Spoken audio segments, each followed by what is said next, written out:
perlakuan akuntansinya juga berbeda dengan akuntansi jasa, akuntansi dagang itu berbeda semua.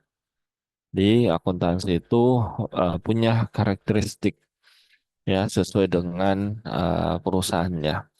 Kalau perusahaannya A, akuntansinya juga ah, berbeda. Perusahaan B, ya perusahaannya akuntansinya juga berbeda. Dilihat dari proses bisnisnya seperti apa. Di pemerintahan juga berbeda, nah, ya akuntansi pemerintahan juga berbeda akuntansinya. Ya, kemudian eh, perlu ada MKM, ya itu berbeda juga perlakuannya karena ada standarnya sendiri. Ya, standar EMKM, standar akuntansi EMKM. Kemudian ada juga akuntansi untuk LSM, ya LSM. Ya, atau himpunan ya punya akuntansinya sendiri ya ada standarnya. Nah kalau untuk LSM, NGO, kemudian untuk himpunan yang tujuannya bukan non laba ya tujuannya bukan berorientasi pada laba tetapi pada pelayanan kemudian jasa ya jasa itu menggunakan standar eh, interpretasi standar akuntansi keuangan ya nomor 35. Nah, jadi kalau dibahas tuntas akuntansi di prodi bisnis digital ini memang agak-agak ini ya, agak butuhkan waktu yang sangat lama. Ya, sementara kita cuma membahas kulit-kulitnya saja, ya kulit-kulitnya saja. Sama ketika Rizky membeli eh, buah-buahan di minimarket atau supermarket atau di pasar, Rizky itu bisa mengidentifikasi, oh ini kulit jeruk, ini kulit semangka, ya. Sama juga dengan ini. Ya, pembelajaran kita hanya memperkenalkan bahwa oh ini kulitnya kulit akuntansi seperti ini. Ya. Nah, selanjutnya tujuan pembelajaran ini sangat saya tidak terlalu menghiraukan tujuan pembelajaran ini. Ya, teman-teman bisa membedakan mana perusahaan jasa, mana perusahaan dagang. Kemudian teman-teman juga dapat menguraikan, ya, memberikan ilustrasi terhadap laporan keuangan, ya, untuk perusahaan jasa dan perusahaan dagang. Jadi salah satu bentuk perbedaan juga ya. Jadi perusahaan jasa itu punya laporan keuangannya berbeda dengan perusahaan dagang. Kemudian menguraikan akuntansi pembelian, ya. Kalau pembelian di perusahaan jasa itu umumnya pembeliannya hanya bersifat perlengkapan, kemudian aset, ya aset mau lancar itu yang ada di perusahaan dagang, perusahaan jasa. Tapi kalau misalkan di perusahaan dagang, ya pembeliannya itu umumnya adalah pembelian persediaan, ya pembelian persediaan sehingga membutuhkan, tunggu sebentar ya.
Oke, kita lanjutkan. Jadi masing-masing perusahaan itu punya laporan keuangan yang berbeda. Akuntansi jasa seperti yang teman-teman telah pelajari dan kita akan membahas laporan keuangan di perusahaan dagang. Kemudian kita akan juga menguraikan biaya transportasi, kemudian diskon, ya, dan juga karakteristik dari jurnal berpasangan ini, ya. Nah, saya kira ini teman-teman juga sudah ketahui, ya, bagaimana proses penyusunan laporan keuangan, ya, atau siklus akuntansinya, ya.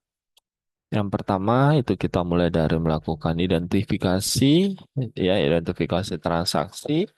Nah, dari hasil identifikasi kita, ya, kita melakukan pencatatan yang di dalam akuntansi dikenal sebagai penjurnalan, ya. Kemudian setelah kita melakukan pencatatan, kita mengikhtisarkan, ya, merangkum semua akun-akun yang ada di dalam laporan keuangan dalam buku besar, ya. Jadi jurnal yang di sini yang sudah kita buat, kita ikhtisarkan, kita melakukan posting di sini, ya, posting ke buku besar. Ada juga nanti buku besar pembantu. Ya, setelah kita melakukan pengikhtisaran di buku besar, kita langsung membuat neraca saldonya. Ya, neraca saldo. Setelah kita menyusun neraca saldo, ya, sebenarnya ada proses di sini, ya, ada proses penyusunan di sini sebelum kita mengerjakan laporan keuangan. Nah, ini worksheet kertas kerja, ya, kalau dikenal di pengantar itu sebagai neraca lajur. Ya, tetapi di sini kita menggunakan istilah kertas kertas kerja. Kenapa? Karena kertas kerja ini tidak termasuk dalam siklus akuntansi. Jadi cuma cakarannya orang-orang akuntansi saja, ya. Mau di bagaimanapun ya kertas kerja, ya. Ya, untuk membantu teman-teman dalam menyusun laporan keuangan.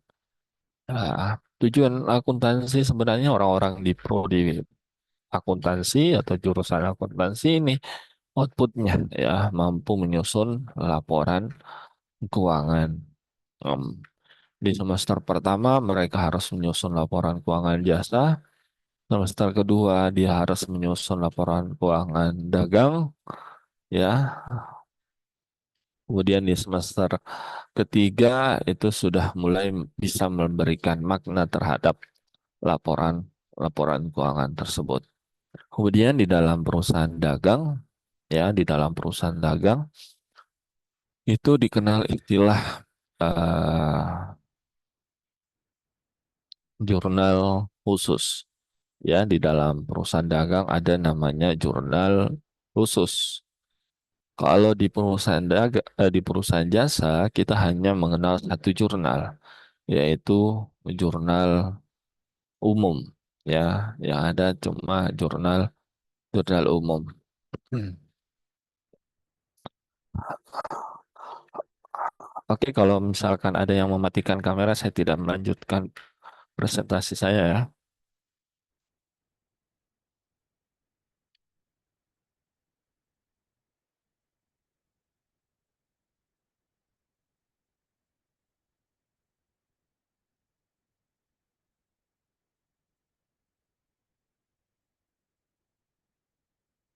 Begitu, mahasiswa kalau online begitu tuh. Begitu, di Mulka share screen, semua langsung matikan kamera. Ya,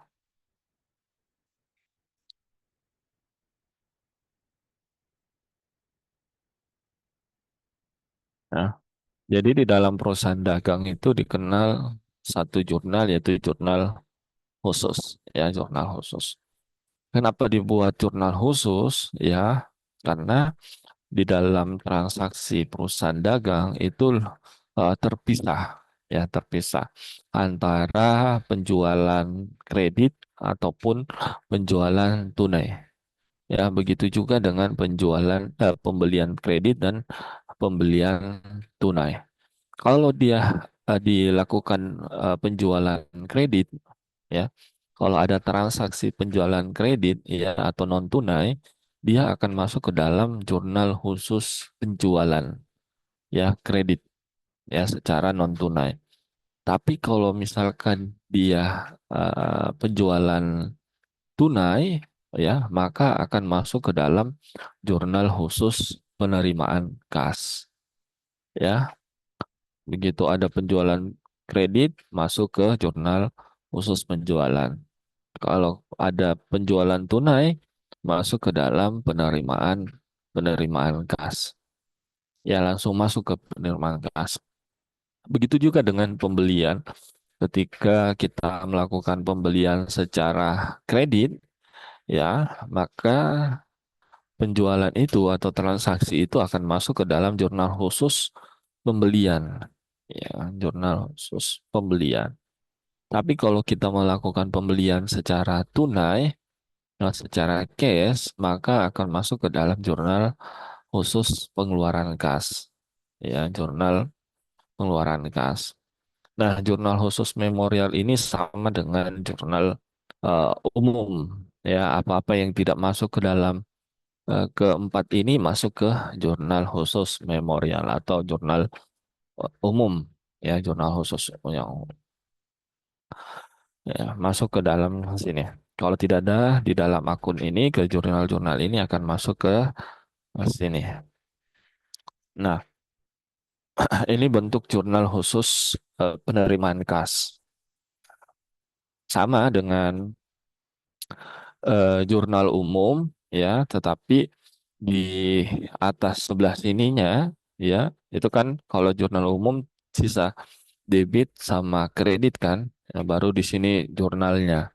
Tetapi kalau jurnal khusus, ya, ada tanggal, keterangan, referensinya, kemudian debitnya apa? Debitnya pasti kas, ya, debitnya pasti kas, ya, karena penerimaan kas. Jadi sudah otomatis begitu kas diterima ya pasti bertambah, ya, bertambah pasti di debit. Nah, tapi khusus untuk di bagian kredit itu tidak dijelaskan secara spesifik. Kredit akunnya apa, ya, akunnya apa. Nah, kalau debit langsung ditulis kas, tapi kalau di bagian kredit itu tergantung dari penerimaannya dari mana. Apakah pembayaran piutang, ya, misalkan dari penjualan kredit, kan piutangnya dibayarkan sama kayak kasus ini. Tanggal 10 Agustus menerima pembayaran piutang dari pelanggan sebesar 10 juta. Maka jurnal yang dibuat untuk mencatat transaksi tersebut adalah sebagai berikut, ya. Tanggal 10 kemudian keterangannya terima dari pelanggan. Referensinya ya, ini referensinya diambil dari bukti transaksinya. Nah, otomatis di sini debitnya pasti kas karena kas penerimaan kas. Nah, di sini kreditnya penjualan eh, bisa atas penjualan kredit, ya, maka di sini kreditnya piutang sebesar 10 ribu, ya, begitu mengisi jurnal penerimaan kas, ya. Nah, sementara untuk pengeluaran kas sebaliknya, ya, sebaliknya kreditnya yang sudah pasti, ya, sudah pasti akunnya kas, ya, karena kalau pengeluaran kas keluar ya atau berkurang pasti posisinya adalah kredit, ya, kredit. Nah, maka di dalam jurnal khusus pengeluaran kas ini sudah dicantumkan di sini kreditnya itu pasti kas. Tapi kalau di bagian debitnya itu tergantung dari eh, untuk apa kita melakukan pengeluaran kas. Ya, untuk apa? Umumnya di perusahaan dagang itu hanya bersumber dari pengeluaran pembayaran utang. Jadi kas itu keluar pada saat pembayaran utang atas pembelian secara kredit. Ya, umumnya di sini. Ya. Nah, lihat tanggal 15 Agustus melunasi utang pada UD Sariwangi sebesar 50 juta. Nah, sehingga kita turunkan transaksi itu ke dalam bagan ini yaitu 15 Agustus. Kemudian bayar utang ke UD Sariwangi, referensinya ya. Kemudian debitnya hutang ya karena pelunasan utang-utang berkurang itu di posisi debit ya, utang berkurang di posisi debit sebesar 50 juta. Begitu juga dengan kreditnya. Kreditnya sudah pasti kas karena kita mau melakukan pembayaran utang itu menggunakan kas. Ya, bisa juga pembayaran utang itu diganti dengan saham, bisa juga pembayaran utang itu bisa di penukaran aset tetapnya ya tergantung dari perusahaan. Tapi kalau untuk perusahaan dagang seperti ini ya. Dari penerimaan dan pengeluaran kas ada pertanyaan? Silakan kalau ada. Silakan raise kalau ada. Sambil saya lanjutkan kalau ada langsung di eh, klik saja raise hand. Kemudian di sini jurnal khusus penjualan ya. Tadi di awal saya sampaikan bahwa jurnal khusus penjualan ini adalah untuk transaksi penjualan secara kredit ya, untuk transaksi penjualan kredit. Nah, teman-teman bisa lihat bagannya, tanggal, keterangan, reference debitnya, bisa kas, bisa piutang ya. Kenapa ada kas di sini? Karena biasanya ya kita itu menjual secara kredit, biasanya pelanggan itu membayar 50%, membayar sekian persen dari pembeliannya. Maka disediakan kolom sini kas. Ya.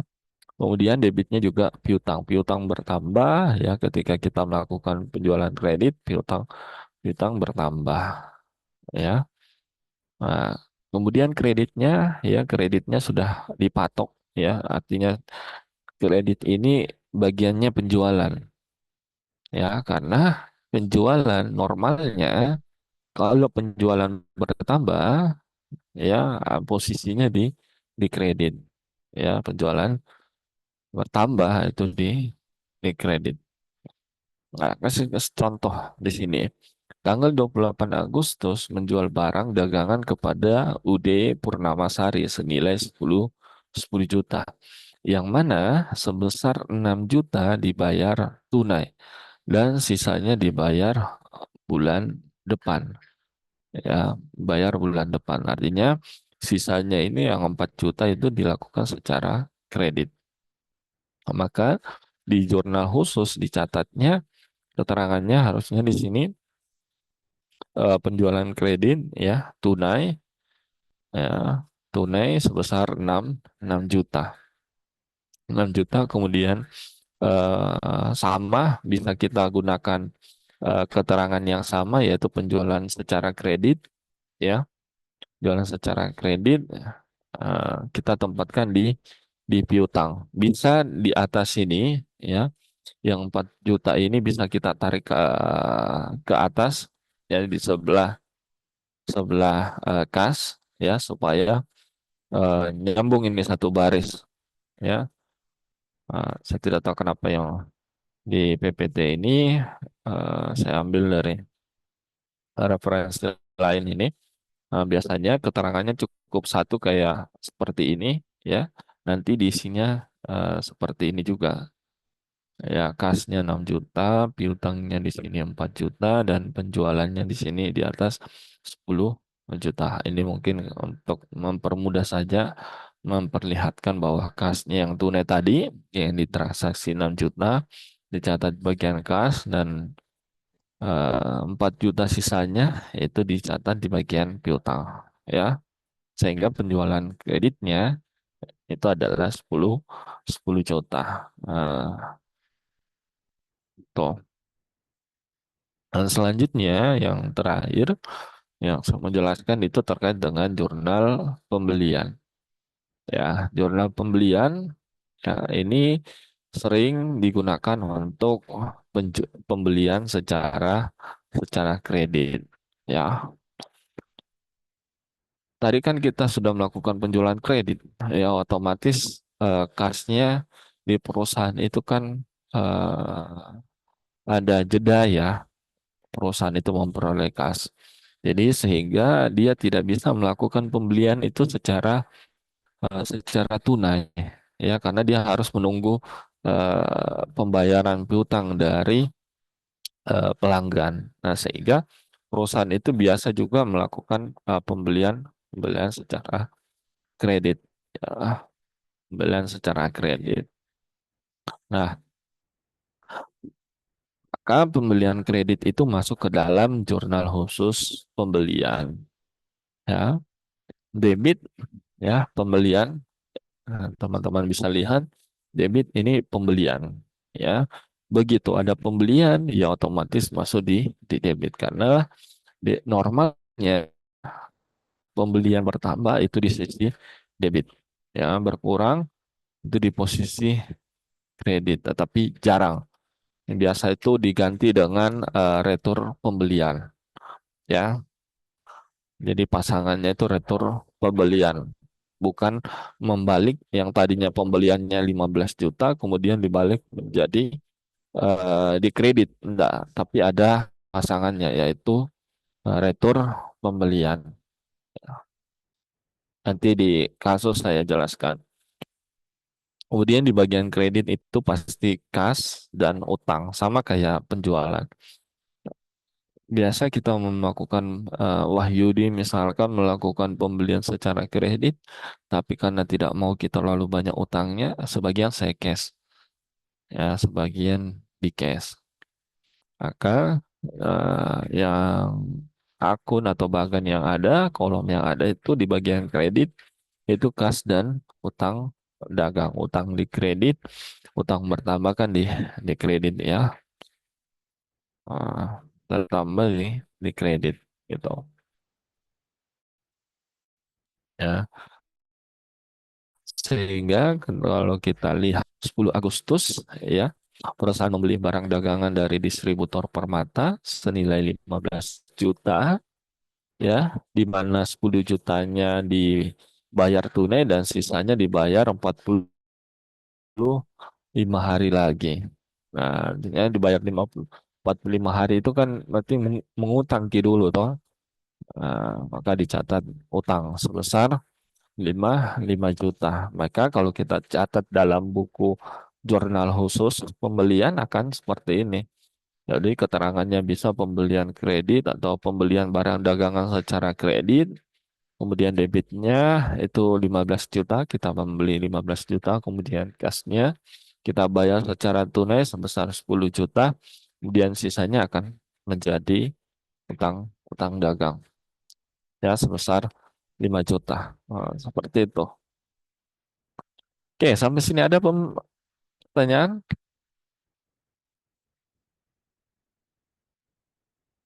Silakan kalau ada pertanyaan.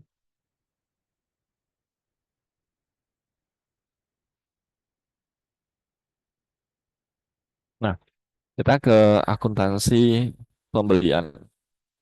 Tadi saya sudah sampaikan di akuntansi pembelian ada pembelian tunai, pembelian kredit, retur pembelian, dan potongan pembelian. Potongan pembelian ini bisa karena kita membayar eh, utang kita ya itu masuk dalam periode diskonnya. Ya biasa di perusahaan itu memberikan termin, ya memberikan termin. Jadi kalau misalkan kita melakukan pembayaran di dalam termin itu, maka biasa dapat potongan pembelian, ya. Jadi ini kita harus pahami akuntansi pembelian tunai, kredit, retur pembelian, sama yang sampai kan tadi. Kalau misalkan Wahyudi membeli 50 alat elektronik ya, TV misalkan 50 TV untuk dijual kembali, ternyata pas sampai dicek di tokonya Wahyudi, Wahyudi menemukan ada dua TV yang tidak berfungsi, ya ada dua TV tidak berfungsi, sehingga yang dua TV itu akan dikembalikan ke penjual, ya akan dikembalikan ke penjual, sehingga akunnya bukan lagi pembelian yang tadinya debit itu dibalik, pembelian pembeliannya di kredit, tetapi kita cukup mengganti akun itu dengan retur pembelian, ya retur pembelian, kita ganti akunnya menjadi retur pembelian, karena retur pembelian ini akan mengurangi nanti pembelian, ya akan mengurangi pembelian. Eh, Nah, kalau akuntansi penjualan itu sama dengan pembelian tadi, istilahnya saja yang berbeda. Ada penjualan tunai, penjualan kredit, retur penjualan. Nah, retur penjualan ini sering terjadi juga, apalagi penjual yang misalkan Rizky sebagai penjual, kemudian Wahyudi sebagai pembeli, ya, yang dua TV tadi itu Wahyudi mengakui pembelian, tapi bagi sisi Rizky sebagai penjual itu diakui sebagai retur penjualan. Ya, dari sisi Rizky sebagai penjual mencatatnya sebagai retur penjualan. Ya, kemudian potongan penjualan, ya potongan penjualan juga seperti ini. Misalkan Rizky sebagai penjual itu memberikan diskon, ya memberikan potongan ketika Wahyudi mampu membayar di dalam periode yang sudah disepakati. Kalau misalkan dia membayarnya dalam 10 hari ke depan, ya tidak 30 hari, 10 hari ke depan, maka Wahyudi dapat potongan, ya tergantung berapa persen potongannya. Nah, presentasi potongannya itu ya akan masuk ke akun potongan penjualan. Ya, nanti kita coba perhatikan sama-sama. Nah, kemudian karakteristik perusahaan ini yang saya sampaikan bahwa laporan laba rugi dari perusahaan jasa dan perusahaan dagang itu berbeda. Kalau perusahaan jasa kita identifikasi berapa pendapatan jasanya, kemudian dikurangi dengan beban operasinya, dapatlah laba bersih. Ya, pendapatan jasa dikurangi dengan beban operasi, dapatlah laba bersih, ya dapatlah laba bersih. Berbeda dengan perusahaan dagang, ya perusahaan dagang ada satu item tambahan, ya ini laporan eh, laba rugi yang sederhana, ya ada akun yang eh, bertambah, yaitu harga pokok penjualan, atau mungkin di dalam buku yang lain itu menggunakan istilah beban pokok penjualan, ya beban pokok penjualan sama, ya sama. Nah, isinya nanti kita sama-sama praktikkan. Cuma ini yang berbeda, ya. Nah, ada harga pokok penjualan atau beban pokok penjualan, ya, atau istilahnya COGS, ya, COGS, cost of goods sold, ya. Makanya ada eh, biaya atau beban pokok penjualan karena bahasa Inggrisnya itu COGS, cost, biaya, ya. Bahasa Inggrisnya itu istilahnya dalam akuntansi itu cost, ya. Jadi dia tidak menggunakan harga pokok tetapi bahkan beban pokok. Nah, sama penjualan atau di perusahaan dagang tadi pendapatan itu dikurangi dengan harga pokok penjualan, dapatlah laba kotor. Ya, tapi kalau orang di luar akuntansi ada yang menyamakan laba kotor ini dengan margin. Ya, ada yang menganggap bahwa laba kotor ini sebagai margin. Kenapa? Misalkan Wahyudi tadi membeli TV, satu unitnya adalah 5 juta. Ya, dijual dijualnya 10 juta. Ya, ya, dibeli 5 juta, dijual 10 juta. Harga pokoknya 5 juta, penjualannya 10 juta. Ya, kan ada orang yang menyebut itu sebagai margin, tetapi kalau di dalam akuntansi itu sebutnya sebagai laba kotor. Nah, dari laba kotor ini dikurangi dengan beban operasi atau beban usaha, dapatlah laba laba bersih. Nah, ini perlu dipahami sama. Penjualan ya dikurangi dengan harga pokok dapat laba kotor, kemudian dikurangi lagi untuk memperoleh laba bersih yaitu dengan mengurangi beban. Nah, ah, eh, sampai sini ada pertanyaan sebelum saya masuk ke sini. Silakan kalau ada pertanyaan.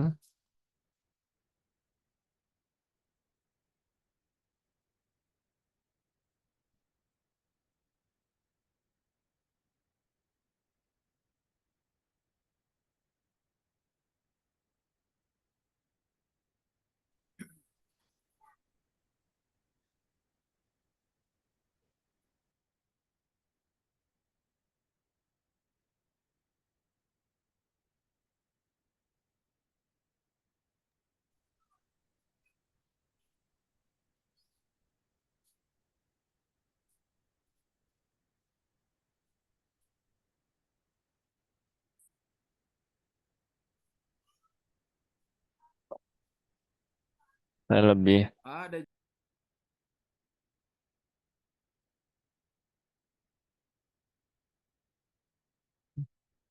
ya. Kenapa, Rizky? Silakan. Pencet Pak.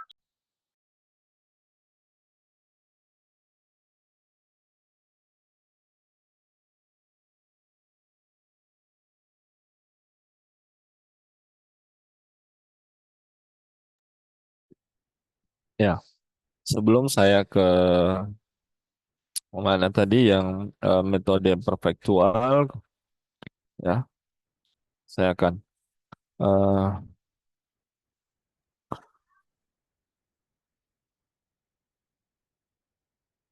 langsung ke contohnya saja. Sama nih.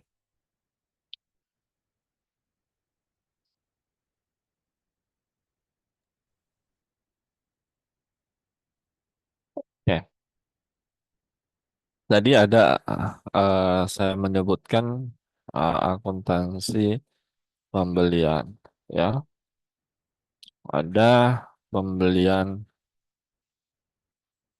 tunai, ya, pembelian tunai. Nah, sederhananya kalau misalkan kita eh, melakukan pencatatan terhadap pembelian tunai, ya, mana kira-kira Rizky, ya, Eh, mana Rizky? Misalkan berikan saya satu transaksi penjualan tunai dan pencatatannya kira-kira seperti apa? Mengira saja ya, kan banyak supporternya. Nah, ayo, Rizky. Oh, ya, Contohnya Pak. ya,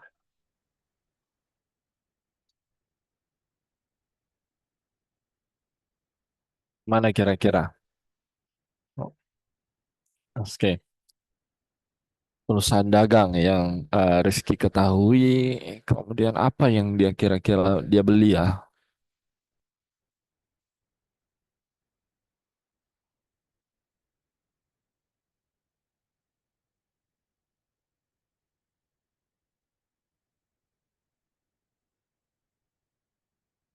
Apa?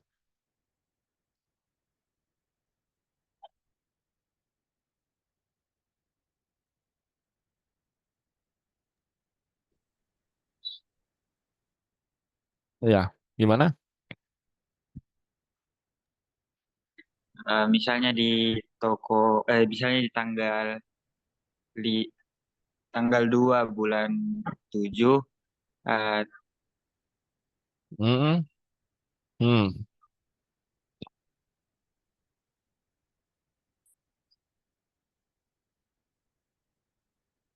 toko misalnya toko Air Langga melakukan pembelian secara tunai barang hmm. dagangan Apa? senilai Toko 10 barang Erlangga, dagangan, Pak. Iya, Pak. Air Langga membeli, Membeli ya, Pak. membeli barang dagangan, Dagangan heeh, senilai 10 juta misalnya, Pak. senilai 10 juta. Secara Ah, tunai. cara tunai. Sah? Nah,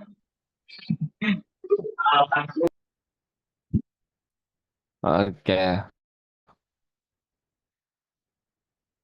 Nah, ini salah satu transaksi yang disampaikan Rizky.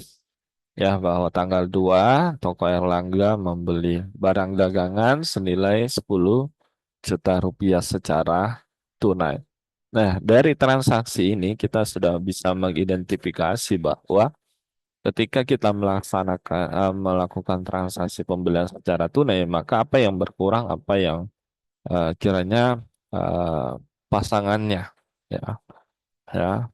Kita tahu bahwa tunai kita harus menggunakan kas, ya, senilai 10 10 juta, ya. Nah, apa yang kira-kira debitnya ya? Ini kan saya kasih gini, ya, kreditnya. Nah, kira-kira debitnya apa? Wahyudi, dari transaksi ini Wahyudin.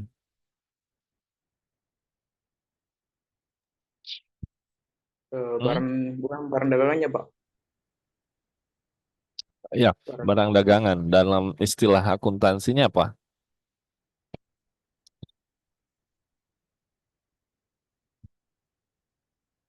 Hmm?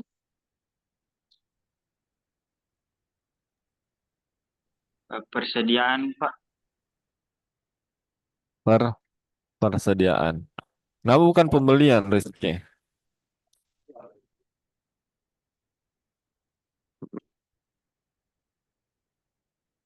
Kanita. Kenapa, Rizky? Kalau kita bilang persediaan ya, persediaan senilai 10 juta, ya. Seperti ini ya.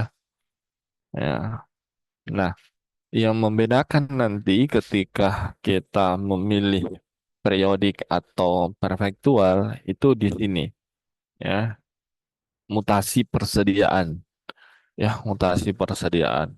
Ketika kita melakukan pembelian, kemudian di perusahaan itu menggunakan pencatatan secara periodik, ya, secara periodik, maka akun ini tidak tepat. Akun persediaan ini tidak tepat. Yang kita gunakan kalau gunakan periodik itu menggunakan istilah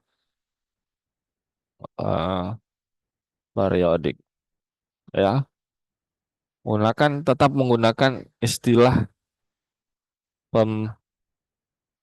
pembelian, ya, berbeda dengan ketika kita menggunakan eh, metode pencatatan persediaan, ya. Kita langsung menggunakan akun persediaan, ya,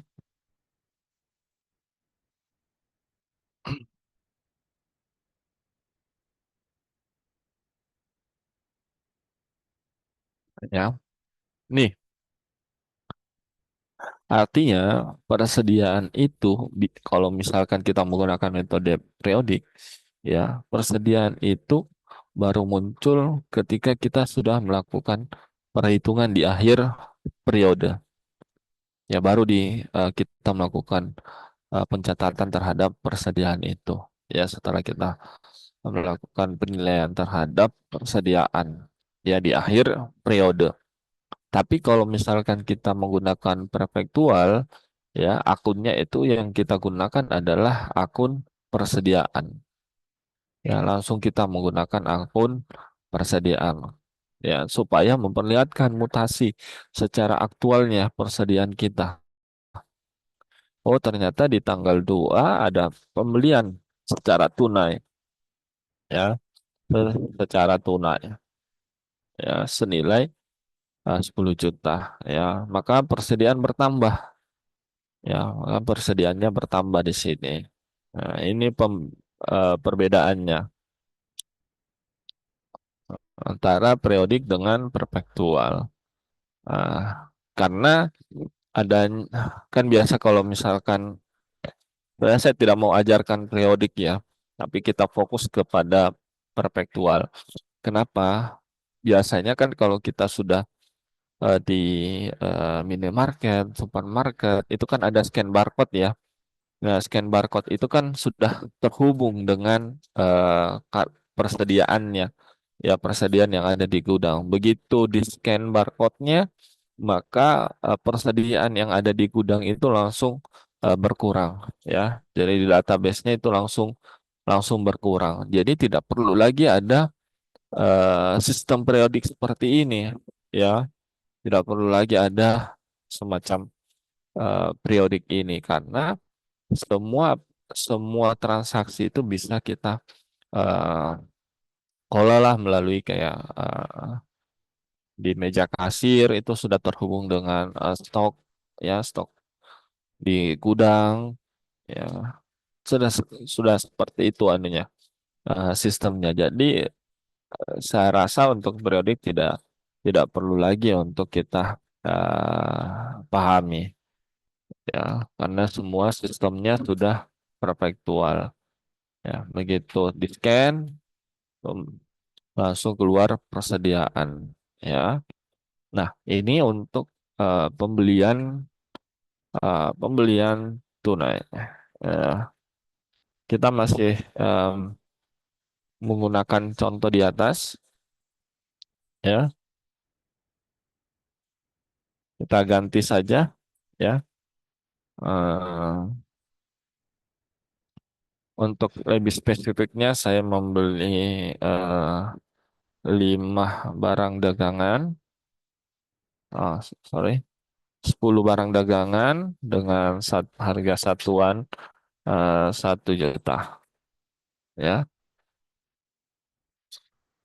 dengan total 10 juta ya dibayar tunai sebesar 5 juta, sisanya bulan depan. Nah ya sisanya bulan bulan depan. Nah, kelihatan ya. Oke. Hmm. Nah ini untuk pembelian pembelian kredit ya pembelian kredit. Tanggal 3, toko Erlangga itu membeli 10 barang dagangan dengan satuan satu 1 juta. Artinya dengan total 10 juta. Dibayar secara tunai itu 5 juta dan sisanya di bulan depan. Ya, sisanya di bulan depan. Nah, saya mau ke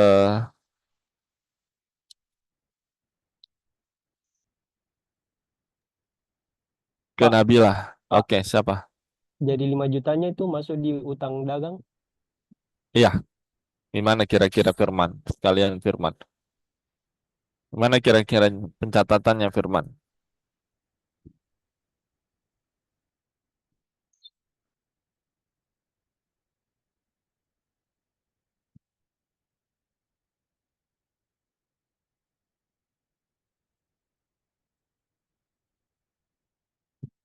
Jadi eh, 5 jutanya itu sudah tunai dan sisanya 5 juta lagi masuk ke dalam utang dagang. Sehingga pencatatannya seperti ini ya. Karena kita melakukan pembelian ya, lagi-lagi sama, lihat pembelian ya, tetap menggunakan akun persediaan ya, akun persediaan senilai 10 10 juta.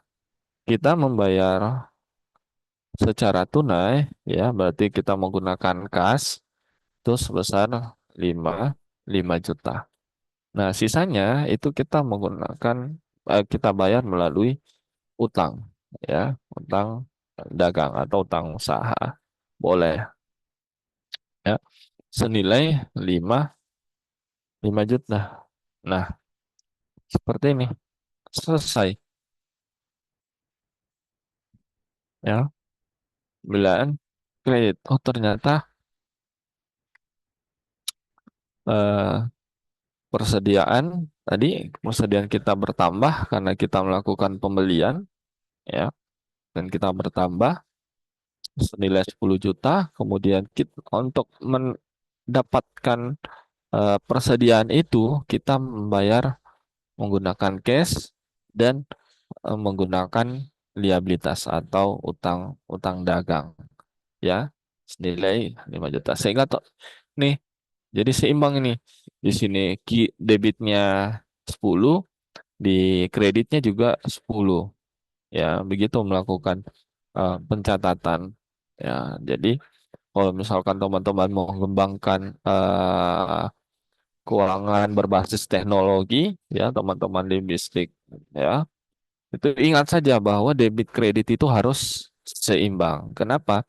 Karena itu akan mencerminkan persamaan akuntansinya, bahwa ketika kekayaan bertambah, maka harus ada sumbernya. Sumbernya itu mulai dari utang atau modal, ya, seperti itu. Ya, harus seperti itu. Kalau misalkan nanti teman-teman mengembangkan aplikasi, misalkan secara digital di bidang keuangan, di bidang bisnis atau bidang akuntansi ya, seperti ini pencatatannya. Nah, kemudian tadi ada put retur, retur pembelian. Cukup sampai retur pembelian nanti. Nah, retur pembelian tanggal tanggal lim, tanggal 7 Juli 2024 ya, UD Wahyudi mengembalikan barang UD Wahyudi, sorry sorry, Erlangga ya tadi ya,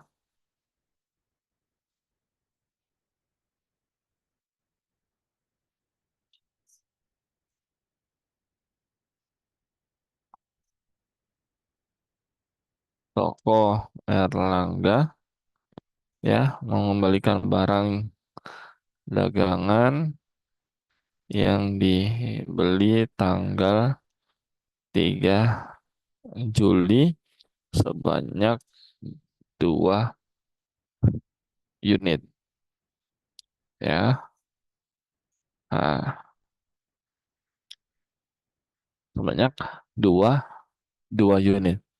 Artinya pada saat toko Erlangga membeli, ternyata sampai di gudang ada 2 unit yang rusak.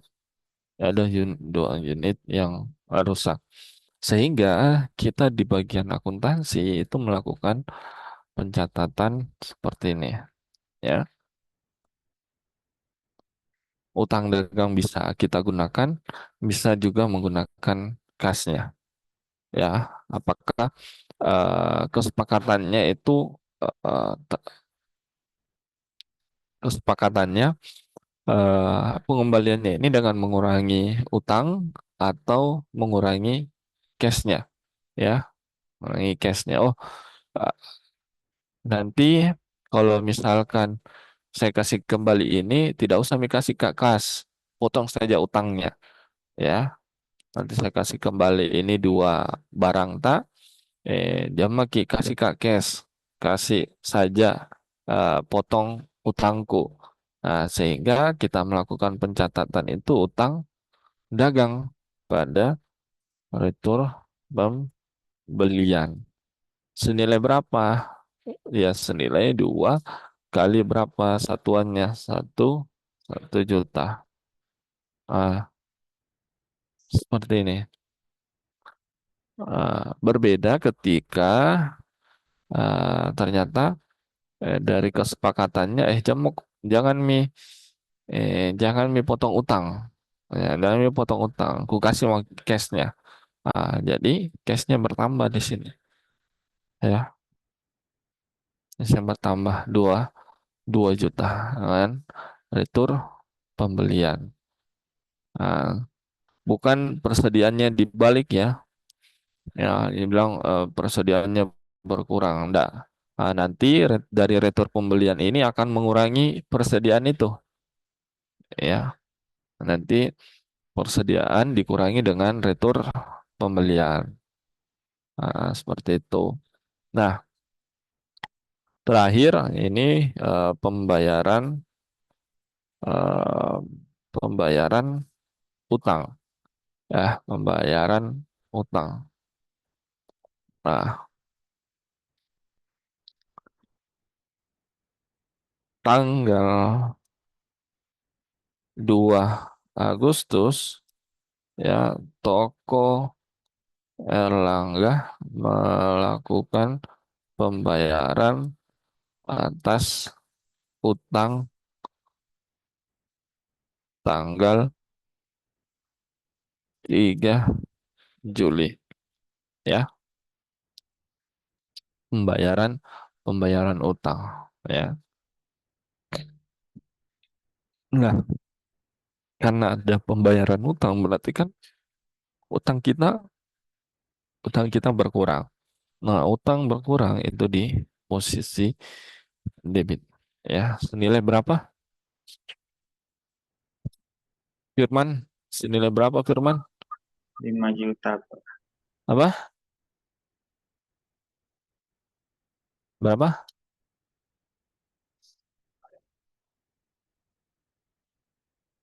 Siapa tadi nyaut?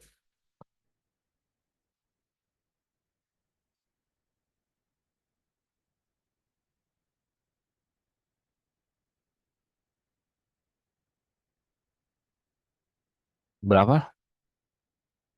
Berapa utangnya tadi? 3 juta, Pak. Ada 5 juta, 3 juta. Ya, jadi tergantung tadi ya. Apakah kalau misalkan tadi mengurangi utang ya retur pembeliannya, maka utangnya di sini adalah 3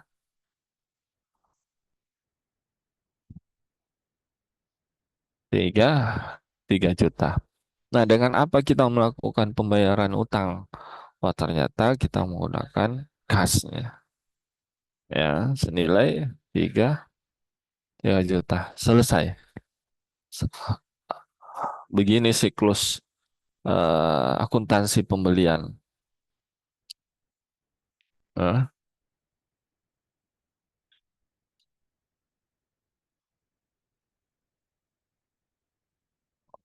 Baru siklus pembelian ini. Nah,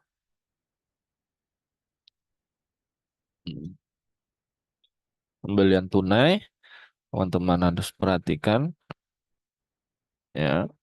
Persediaan kita tidak lagi menggunakan pembelian, walaupun secara teori harus diajarkan ya, diajarkan saja. Tapi di implementasinya biasa kita menemukan yang seperti ini. Ya. Kemudian pembelian kredit, ya, pembelian kredit. Berarti persediaan pada utang dagang, kalau dibayar tunai sebagian ya kita kurangi cash ya. Kemudian retur pembelian ya. Jadi apakah yang tadi berdasarkan transaksi ini apakah mengurangi utang atau dikembalikan secara tunai ya? Maka eh, utang atau kas sebesar 2 juta dengan retur pembelian. Retur pembelian ini nanti akan mengurangi persediaan ya. Ini persediaan.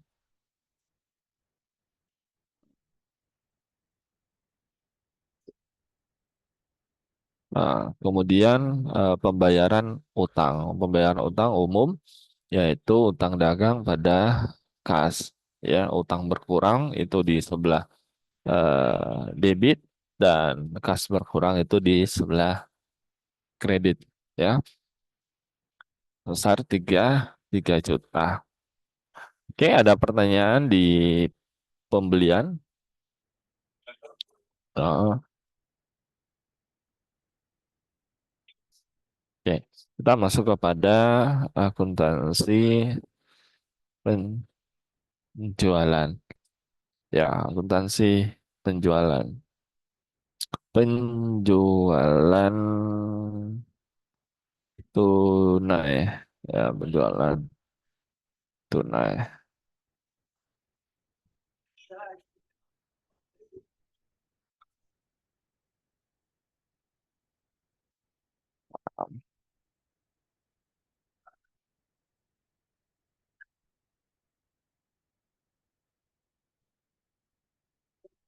Oke,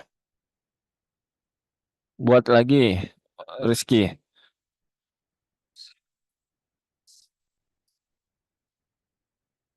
Rizky. Buat lagi Rizky. Soalnya penjualan.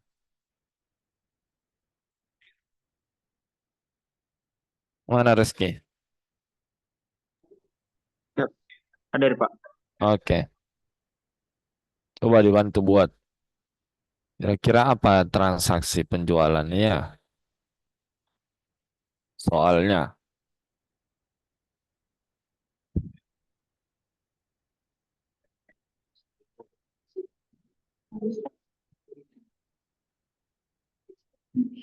Eh, pen-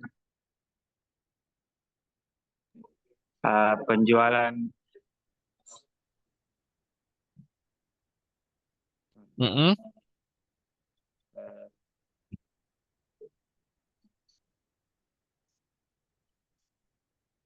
toko Sinarmas menjual 5 unit barang dagangan seharga 1 juta dengan total berarti 5 juta. 5 juta. 5 unit. 5 unit. Mm-mm. 1 juta ya. Seharga 1 juta, Pak. Iya, Pak. Satuannya satu juta.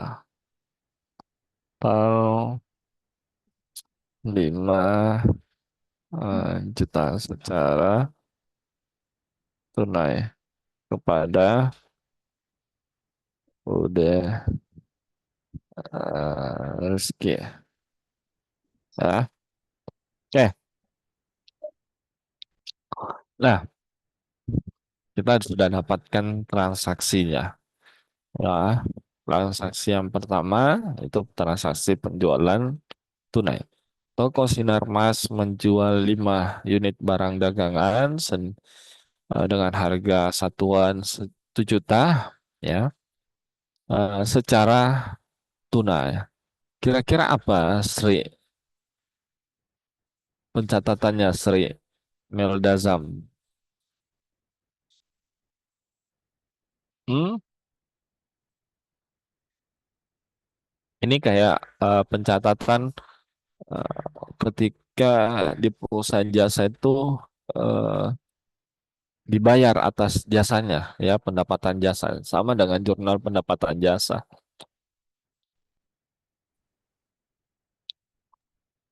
Kira bagaimana? Jurnal pendapatan jasa diinsertkan masuk di penjualan tunai. Kas, Pak. Kas menambah. Hah? Kas bertambah, Pak. Gas bertambah. Oke, gasnya bertambah. Senilai berapa? Senilai 5 juta. 5 juta ya. Sri, begini Sri. Sri Melda, mana Sri? Ya, Pak. Masuk kas Ah, bertambah masuk di ah, debit. ah. Kemudian apa lagi? Tadi dapat tunai nih. Modal. Ya, modal bukan, bukan modal. Penjualan, Pak. Penjualan di Ah, kredit. apa? Ben,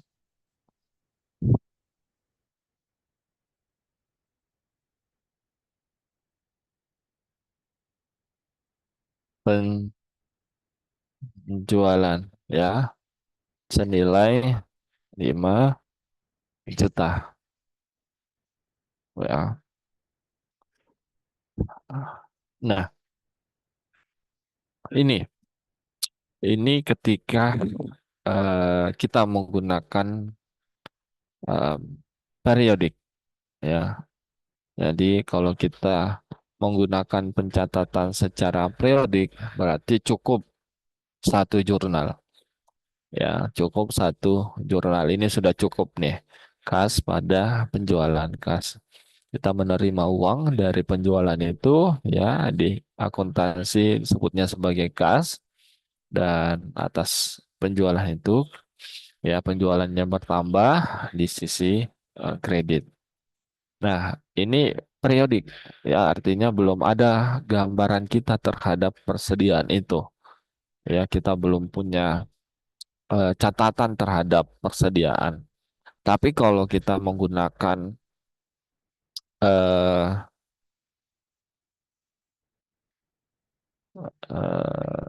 apa namanya? Sorry, menggunakan perpektual ya, berarti dua jurnalnya, yaitu harga pokok atau saya gunakan harga pokok saja ya.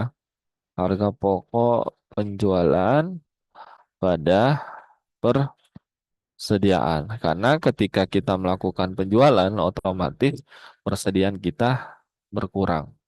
Ya, persediaan berkurang itu di sebelah kredit. Ya, sebelah kredit persediaan berkurang di sebelah kredit. Senilai berapa? Ya tergantung ya senilai. Aduh, aduh, aduh, aduh, aduh, aduh.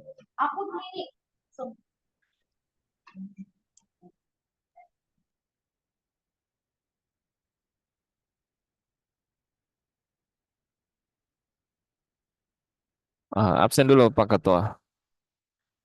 Silakan absen dulu teman-temannya. Iya, Pak.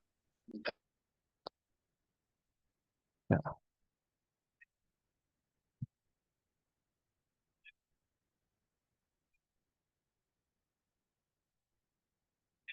di capture. Nah, untuk mencatat jurnal yang kedua itu kita harus uh, membuat ilustrasi yang tambahan. Ilustrasi tambahannya itu adalah uh, kita identifikasi ini sebagai uh, 5 unit televisi saja ya. Ya, oh ternyata sebelum menjual itu tokoh Sinar itu ya membeli barang dagangan ya seharusnya pengen contoh yang tadi. Membeli barang dagangan 10 unit, beli 10 unit televisi dari UD Sri ya, UD Sri ya, dengan satuan 750.000. Nah, nah, tergambar ya bahwa untuk mencatat jurnal yang kedua, ya, untuk mencatat jurnal yang kedua ini, teman-teman harus melihat berapa harga pokok, ya, atau berapa harga pokoknya, ya, pada saat kita membeli televisi ini. Ya, ternyata di awal ya kita membelinya adalah 750. Sehingga ya harga pokoknya itu adalah 5 karena kita menjual 5 unit dikali dengan berapa harganya pada saat kita melakukan pembelian. Itu 750. Nah, begini jurnal keduanya, ya. Jurnal keduanya kalau kita menggunakan perfektual, ya, perfektual. Kalau yang tadi yang pertama periodik ya cukup ini saja. Tapi kalau kita sudah perfektual ya harus harus tergambar itu secara real time, secara aktual persediaannya. Ya, begitu kita menjual berarti persediaan berkurang. Begitu kita membeli persediaan bertambah. Ya, seperti ini. Ya, kas pada penjualan sebesar 5 juta, ternyata harga pokoknya adalah 3.750.000. Ya, kemudian kalau penjualan kredit, ya, kalau penjualan kredit itu sama seperti ini. Ya, saya ambil contoh dari sini saja. Tetapi yang berbeda di sini ini kasnya diganti dengan piutang dagang. Selesai. Hah? Gambarannya seperti ini. Nah, kemudian retur penjualan. Ya, retur penjualan. Nah,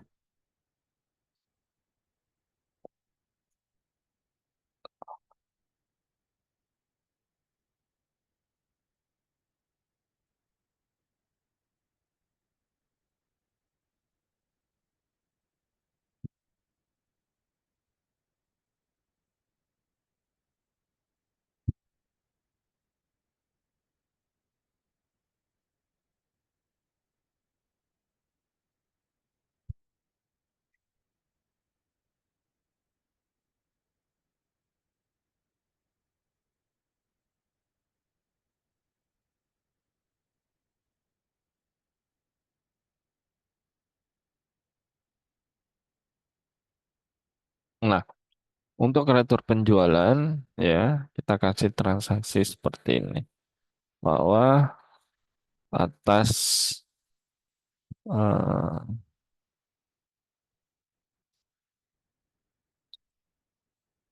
nah, ternyata eh, toko Sinar, ya, toko Sinar Mas itu mengembalikan 2 unit televisi, televisi, ya, karena rusak, ya. Toko si, udah Rizky, sorry. Udah Rizky, ya. Nah, ternyata di belakangan, ya, di minggu berikutnya, ya, begitu barang sampai di gudangnya Rizky, ya, ternyata Rizky mengecek, "Ih, ada TV yang rusak, ya, TV yang rusak oleh penjual, ya, itu mencatatnya retur penjualan, ya, retur penjualan pada apa? Hmm?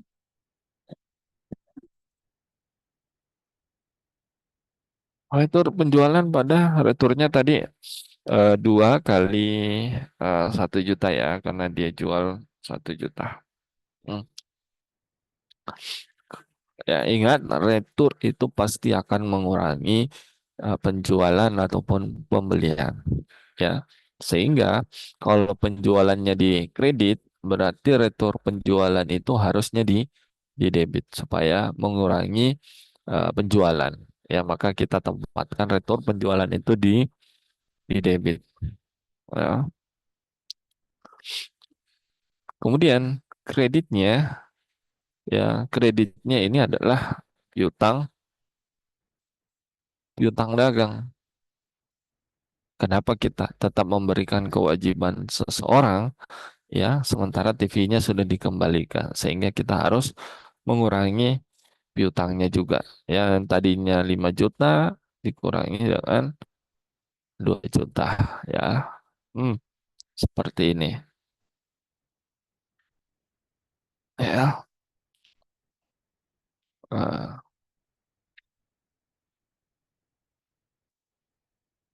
ya, tur penjualan, ya. Ini pencatatannya. Kemudian ternyata eh, pelunasan piutang, ya. Transaksi berikutnya itu pelunasan piutang. Tanggal UD Rizky melunasi piutang atas pembelian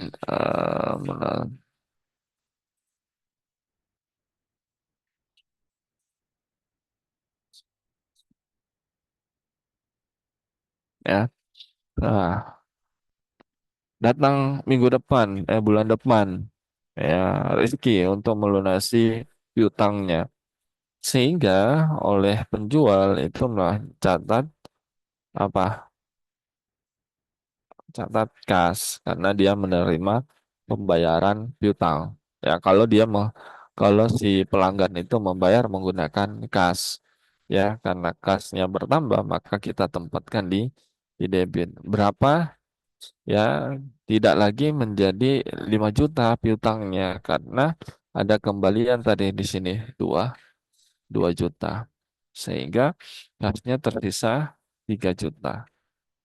Nah, piutangnya yang dibayar ya tentu sebesar piutang itu tadi, ya, 3 juta. Hmm, ini nih. Ah, ya, sorry sorry. Di sini masih ada terlewat. Oh, sorry. Ya, di sini itu sama dengan ini ya, persediaan, ya, pada harga pokok pembelian, ya, juga pokok penjualan, sorry. Nah, sebesar berapa ya? Sebesar berapa unit kembali tadi? 2 unit dikali dengan 750. Ah, nah, ya, hmm, hmm,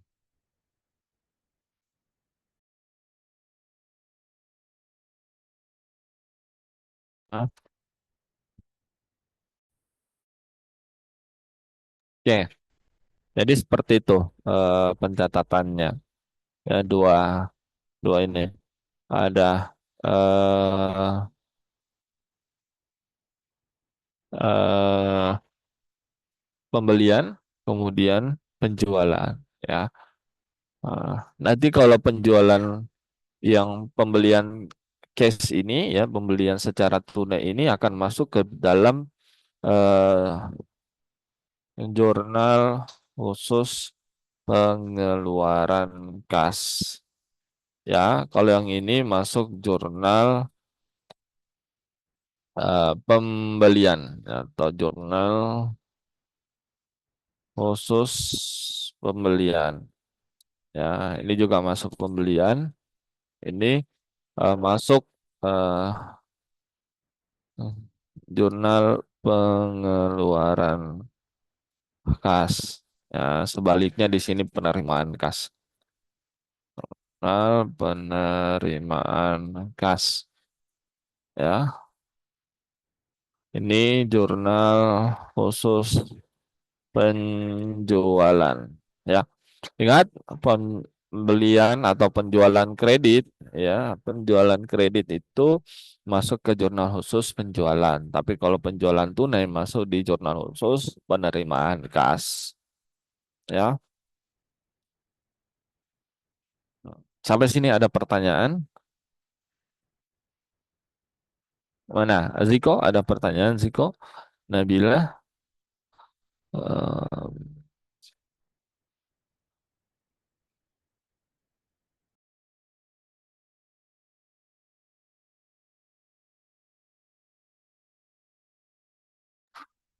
ya, Badila, Badila sayang, mana Badila?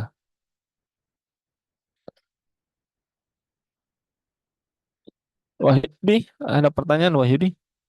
Iya, Pak. Ya, Badila.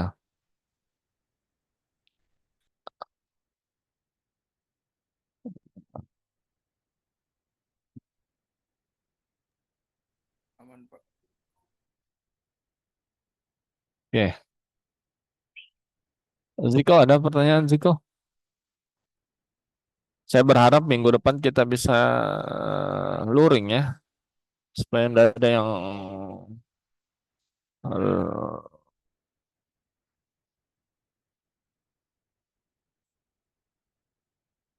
oke. Mana? Ada pertanyaan?